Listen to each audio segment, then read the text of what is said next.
is the cash cow. She is box office. When she plays, the ratings go up, revenue goes up, interest goes up. When she doesn't play, it plummets. 36% drop in the ratings for All-Star Weekend for the WNBA a few weeks ago. Last year, she didn't miss a game. This year, she missed 17 games. This is a person that everything she touches with women's basketball turns to gold. They didn't have chartered jets until she arrived. She arrived, they had chartered jets 2 minutes late, 2 weeks late. Fans of the Indiana Fever are tired of being courteous. They have had enough patience. Additionally, one demand is currently becoming more and more prevalent on social media. Get Larry Bird in and Stephanie White out. We have to consider the possibility that the Indiana Fever are in on the plot to destroy Caitlin Clark. Stephanie White is an idiot, should be fired. Now, before you criticize me for being overly dramatic, keep in mind that the argument these supporters are making is not new. This team is causing a great deal of frustration. The way that Caitlin Clark, perhaps the most significant player in women's basketball at the moment, is handled, utilized, and, to be honest, acknowledged within this organization raises serious concerns. You may find that you agree with each and every one of them once you have laid everything out. Now, let's get started. What precisely is happening? What's causing the frenzy among Fever fans? Above all, is Larry Bird a real possibility? Indiana Fever fans, so let's keep it real. Let's keep it 100 like a Ben Frank. You hear me? So let me ask y'all again. Is Stephanie White a good coach? A great coach? I'm waiting. No, she not. Not even close. If anything, she puts a star in the offense. She's sucking the life out of the team, out of the franchise. And Kelly Krostoff, whatever her name is, Lyndon, you hear me? They all need to go. You are well aware of the temperature if you have recently been anywhere near Fever content on the internet. Fans are enthusiastic. This time, a pattern serves as the trigger. Fans feel that this pattern has existed since Stephanie White took over as coach. It's a straightforward belief. Caitlin Clark is not the focal point of Stephanie White's team. And the fan following believes that's the one thing she must do. She's the sole reason, period. I'm tired of people saying, oh, it just happened. It was just a coincidence. Oh, it was already trending up. Let's just even look at this chart behind us. These are all the years in the past, 12, 13 years? And that's 500K. These numbers, for the most part, weren't even close to 500K. When Caitlin comes, look at what happens. Don't tell me Caitlin ain't the reason. Caitlin is the reason why they just got that money they just got. Caitlin is the reason why they staying in amazing hotels. Caitlin is the reason why they getting all the stuff that they got. All the charting the flights. Literally, Caitlin is You must keep in mind what the Indiana Fever are in order to see why this is so important at this time. This is not a team that has won titles for decades. There isn't a lot of talent on this team at every position. Caitlin Clark is the foundation of this team's entire present and future. The venues are full because of her.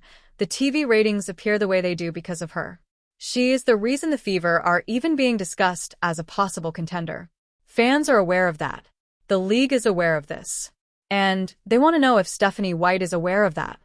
The number one priority was to land Kelsey in free agency again. Just how important was she to your team this year? How important has she been to the Fever? Obviously, the 8 years she's been with the franchise, and how badly do you want to keep her around? I mean, yeah, she was the number one priority a year ago, and she's the number one priority this year. She's been so important. And, I said this last year, Kelsey deserves to go through this stage of her Indiana Fever career. She's been through sort of the worst of the worst, for lack of a better term, in and out of the building, growing pains with getting the organization back. You don't get back-to-back number one picks unless you've been at the bottom for a while, right? And she showed up like a pro every day, and she just continues to work and continues to grow, and she carried the franchise, and she carries the teams in different ways, and she deserves the... This is where the frustration truly got out of control. Kelsey Mitchell is a key component of Stephanie White's intentions for this Indiana Fever team, as she has stated. To be clear, no one is claiming that Kelsey Mitchell is a poor player. She is a real scorer, She is deserving of her position. However, the moment you begin tailoring the offense to Kelsey Mitchell's requirements rather than the player who recently recovered from injury, won an overseas MVP award, and is the co-favorite to win the WNBA MVP award in 2026, the room is no longer yours. All right, there appears to be major decisions ahead of the Indiana Fever front office, Amber Cox, Kelly Krauskopf, and head coach Stephanie White. And the truth be told, we don't trust any of them based on the blunders that they made last offseason. And it appears the Indiana Fever might make the crucial mistake, and maybe it's not even a mistake on their end. Stephanie White has already come out and said how Kelsey Mitchell is the #1 priority and how she wants to build this team around Kelsey Mitchell. And if they are committing to giving her a multi-year max contract, they've officially chose Kelsey Mitchell over Caitlin Clark. Fans are unable to overcome this. Even before the 2026 season has begun, choices are already being made that seem to indicate Clark will need to fit within a system rather than be its driving force. Fans followed the outcomes of the FIBA competition in Puerto Rico, where Clark was the main ball handler, ran the offense, and had complete freedom. She was in charge. She was amazing, and the oddsmakers instantly declared her a co-favorite for WNBA MVP when she returned. When Clark is fully trusted and given space to breathe, she looks like that. Fans are therefore more than simply irritated when Stephanie White announces that Kelsey Mitchell is a top priority at the same time that Clark is returning from an 8-month recuperation. They genuinely want to know if this coach is aware of what she truly possesses. Or whatever in this league, that there's still so much in her. And you know, I tell her every day, like, I love being her coach and I want to. Okay, I don't see it as building a team around Kelsey Mitchell, but I just don't like her words because it does sound like, oh, we gotta give her the chance to lead the team and stuff like that, and like it's a rite of passage, like it's a born right or something for her. Lady, the reason why you came to the Fever wasn't because of Kelsey Mitchell, ding dong. The main reason why you came to the Fever is because of Caitlin Clark. Let's keep it a buck. That's the same thing with Kelly Krauskopf and all these goons like Amber Heard and all them jokers all came for Caitlin Clark. If Caitlin Clark was not there, would she flock to the Indiana Fever after the Connecticut Sun run? No, she wouldn't. So stop this nonsense about priority this, priority that. Okay? Just get the deal. You must travel back to 2025 in order to comprehend the source of this rage. Last season, Caitlin Clark participated in 13 games.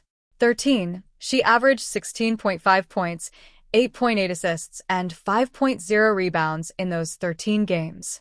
The Fever was a different team while she was playing. The building has a distinct vitality. There was a pulse to the offense. After that, she fell. She struggled with a left quad strain, a left groin strain, a right groin strain, and a left ankle bone bruise, which she said was among the worst ankle sprains she had ever experienced. Eventually, she was powerless to stop the Fever's amazing run to Game 5 of the WNBA semifinals, so she watched from the sidelines. While she was encouraging her teammates, she must have been furious that she wasn't playing. Nowadays, sports injuries occur. No one is holding Stephanie White personally responsible for the injuries, but this is when things become complicated and fans start to pay close attention. With Caitlin, but I think first and foremost, as she builds up her endurance, her on the court activity, making sure that she's healthy, and then continuing to move forward in terms of mechanics. Number one, and number two, basketball. She's got to at some point in this off season play 5-on-5. It's going to have been a long time since she has, and so how we get that together, we'll have to see. We'll continue to have those conversations, but once she's feeling good from a movement standpoint, from a soreness standpoint, and then building back that endurance on the floor without losing some of those mechanical tweaks and mechanical improvements, then we'll start building back up. And throughout the 2025 season, White was frequently questioned regarding Clark's health management. Her responses were consistently professional and measured. One step at a time is what she advocated. She discussed safeguarding Clark's long-term well-being. She discussed not hurrying things. And once more, those are the correct responses when taken separately. A player should not be hurried back. That is the fundamentals of coaching. Fans, however, observed something different. They observed a scenario in which Clark appeared to be handled with a great deal of caution that occasionally felt like hesitancy, even while she was available and making her way back. And they wondered if the strategy would be the same if this were the star player of any other team. You start to wonder what could have happened if the star was better protected from the beginning, managed more wisely throughout the season, and built around more purposefully from day one when you only play 13 games in a season and the team around you advances to the semifinals. Yes. Come on, man. Come on, man. Now's not the time. Now's not the time for random side quests and adventures and side gigs, okay?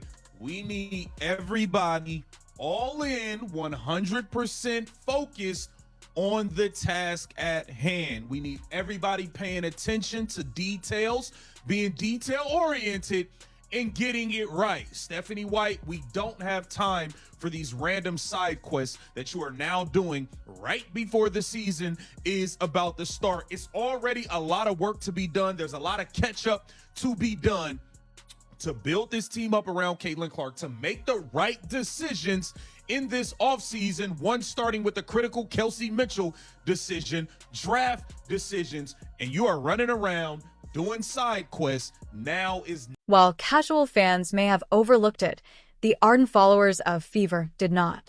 Stephanie White decided at different times during the 2025 season to try Clark at small forward. Caitlin Clark was playing a role that minimized her ability to run an offense, read the floor, and serve as the primary ball handler, skills that are the foundation of her entire game. Additionally, the statistics confirm what supporters were witnessing firsthand. The small forward position does not allow you to average 8 assists every game. Playmaking from a position where the ball seldom ever touches your hands will not affect games. When Clark is the main decision-maker, the offense revolves around her, and she is the motor. Her worth is at its highest. That isn't a preference. Every time Clark has been given that role in college, in international competition, or in the few WNBA games where she had complete freedom, that is exactly what the evidence demonstrates. The outcomes are consistently the same. She is exceptional. And every night, fans of Fever want to see that Caitlin Clark.